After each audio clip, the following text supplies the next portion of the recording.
Igreja, boa noite. Que a graça e a paz do nosso Senhor e Salvador Jesus Cristo seja cada vez mais real e crescente na vida da gente. Amém.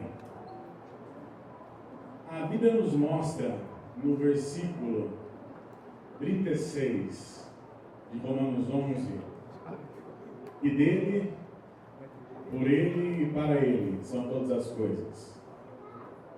Esse versículo que me foi esclarecido melhor no meu casamento, ele me mostrou que pela presciência de Deus, todas as coisas que envolvem e envolviam e envolverão minha vida têm o propósito claro de fazer com que a expansão do reino de Deus também passe pela minha vida.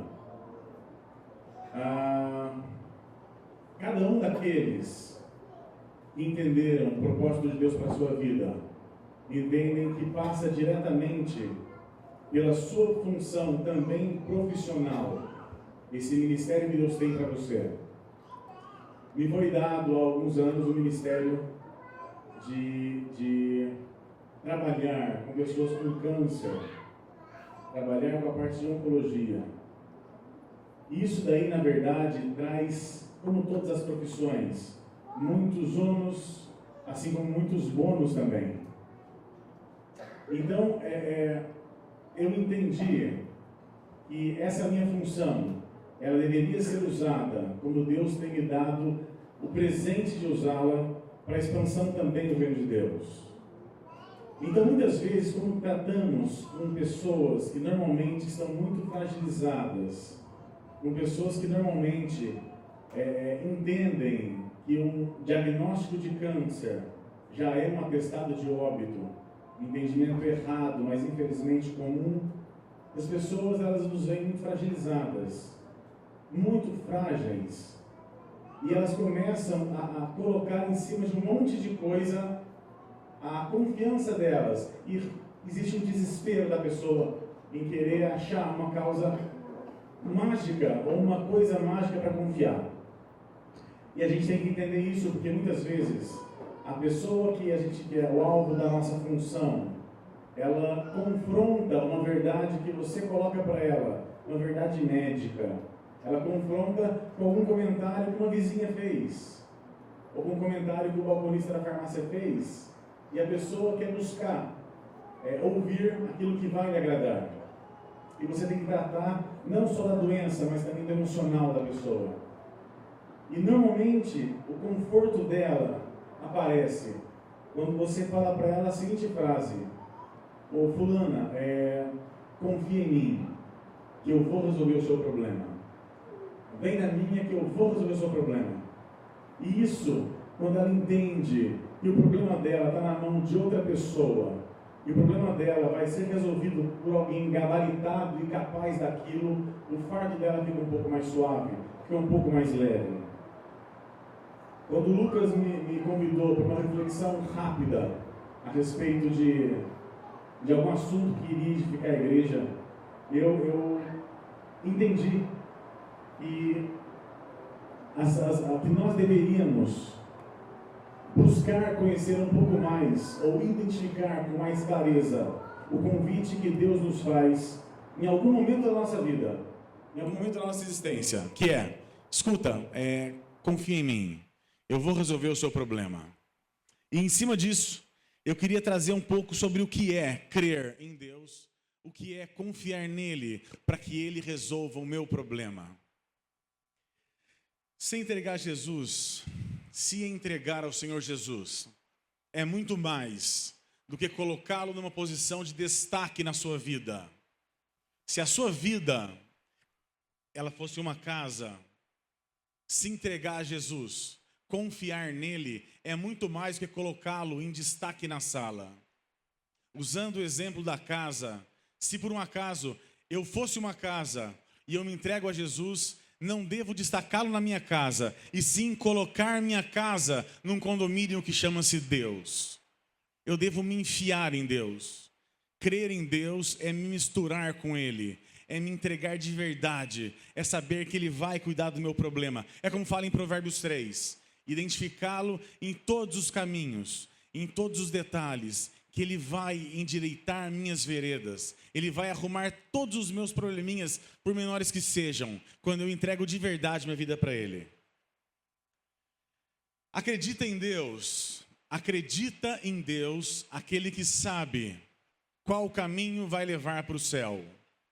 Crê em Deus, aquele que trilha esse caminho junto com Jesus. Quando Jesus morreu no meu lugar, quando Jesus morreu a minha morte, quando Jesus tomou o meu lugar naquela cruz, Ele me fez não um religioso, alguém bonzinho que segue regras. Ele me fez alguém que é capaz de olhar nos olhos de Deus e chamá-lo de Pai. Ele me fez seu amigo. Ele me deu condição de chamar-me filho de Deus. Ele fez com que eu participasse de forma ativa dos planos de Deus para a minha salvação. Para resolver um problema meu, Ele sofreu uma dor que era também minha e tomou-se maldito no meu lugar. Se a morte de Deus, se a morte de Jesus sendo o próprio Deus, ela não muda a minha vida, então eu não creio em Deus. Eu, no máximo, acredito nele.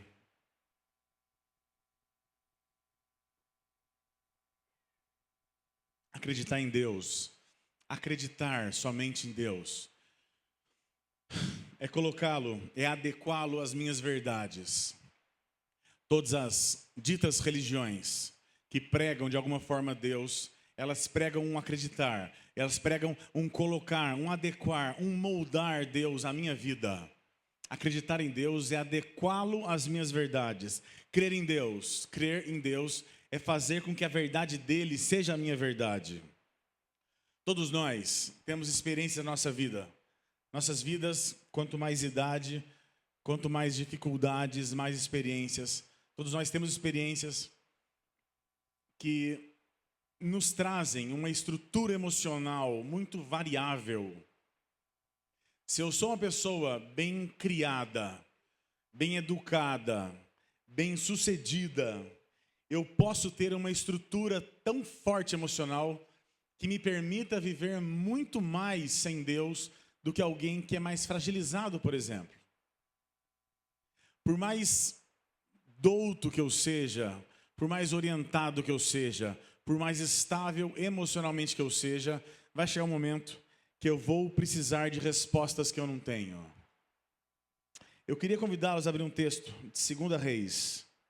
2 Reis. Meu Deus do céu.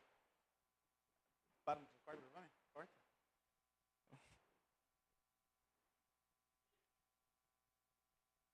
Eu vou ler porque não vai dar tempo não. 2 Reis capítulo 6, versículo 15 e 17 a 17. E o moço do homem de Deus se levantou muito cedo e saiu. E eis que um exército tinha cercado a cidade com cavalos e carros. Então o seu moço lhe disse: ai, meu senhor, que faremos? E ele disse: não temas, porque mais são os que estão conosco dos que os que estão com eles. E orou Eliseu e disse: Senhor, peço-te que lhe abra os olhos, para que veja.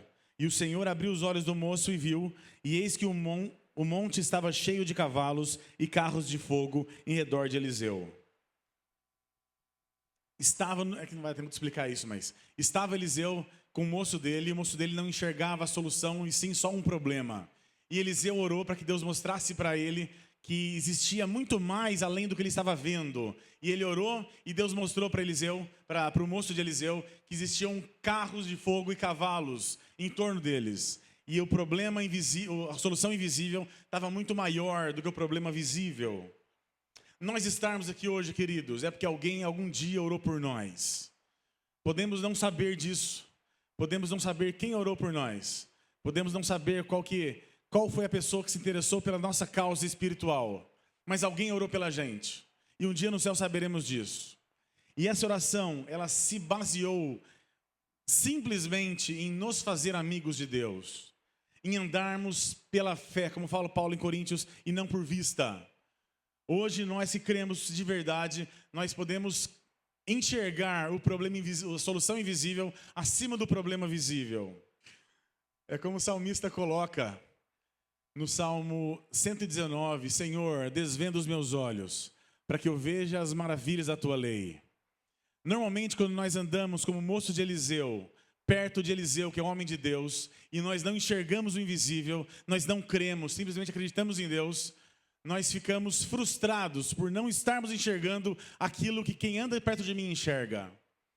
Quando eu ando com pessoas, quando eu estou na igreja e ando com pessoas que enxergaram o invisível, que creram em Deus, e eu ainda não me entreguei de verdade a Jesus, eu sou uma pessoa que simplesmente sabe onde o galo cantou, não sabe aonde, mas eu sei que é legal a vida com Deus, mas eu não sei direito como funciona isso, mas eu estou indo junto.